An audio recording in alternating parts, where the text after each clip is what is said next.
अजीब सवाल। कभी भी जैसे कर्मा, पुनर्जन्म जैसी चीज़ों के बारे में सोचते हो? मैंने इन पे खूब पढ़ा है। ओके। मतलब ये मेरे फेवरेट टॉपिक्स हैं। आत्मा, पुनर्जन्म, कर्म, इन सब के बारे में सोचता हूँ और लंबी बात कर सकता हूँ इन विषयों पर, जिस पे आपका इंटरेस्ट हो, जिस लेवल तक हो। एकदम एंड के लेवल तक इंटरेस्ट है मेरा। क्या होता है कि हम जब बड़े होते हैं तो हमारा थॉट प्रोसेस चेंज होता है। जी। इसलिए छोटा बच्चा अगर बदमाशी ना करे तो अपने स्वधर्म के खिलाफ जी रहा है। इसलिए बच्चों को बदमाशी करना बहुत ज़रूरी है, शरारती होना बहुत ज़रूरी है। और जितना ज़्यादा वो शरारती है उतना ज़्यादा उसे पोटेंशियल है। जनरली आप ये भी मान के चल सकते हैं। फिर क्या होता है कि कई फिलोसफर्स ने और भारत के जो पुरुषार्थ व्यवस्था है उसमें एक बड़ी गहरी बात है कि 25 साल तक ब्रह्मचर्य कहा गया है। उसमें 25 से 50 गृहस्थ है, फिर वानप्रस्थ है, फिर संन्यास है। ये बहुत बहुत लोगों ने बहुत लंबे समय तक सोच समझ के सिस्टम बनाया होगा।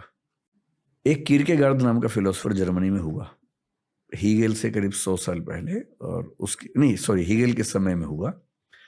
और क्योंकि हीगेल बहुत पॉपुलर था, हीगेल एक रैशनलिस्ट था जो बहुत ही ऊट पटांग बात बोलता था जिसको लोग समझ नहीं पाते थे। उसने बड़ी गहरी बात कही कि जिंदगी में फेजेस आते हैं। शुरू में आप सुखों के पीछे भागते हैं, अंधे होके भागते हैं कि मुझे ये खाना है, ये पीना है, सेक्स चाहिए, ये चाहिए, वो चाहिए। ये सब चीजें बहुत अट्रैक्ट करती हैं कुछ समय के लिए, लेकिन जब आप इससे बाहर निकलते हैं आपको गिल्ट नहीं तो कम से कम ये लगता है कि इतना क्यों पागल हो गए थे इसके पीछे।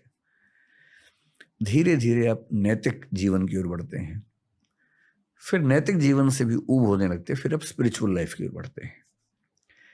इसी बात को एक शायर ने बड़े खूबसूरत अंदाज में कहा। मेरा बेटा अभी 16-17 साल का, 16.5 साल का, उसका फेवरेट शेर है, वो बड़ा शेर आजकल सुनाता रहता है मुझे। फितूर होता है हर उम्र में जुदा, फितूर होता है हर उम्र में जुदा, खिलौने, माशूका, रुतबा और खुदा। तो आपकी खिलौने की उम्र चली गई है, माशूका आप कह रहे हैं कि एक बार ब्रेकअप हो ही गया आपका। एक बार नहीं, अच्छा, ज्यादा बार हो गया, मल्टीपल ब्रेकअप्स।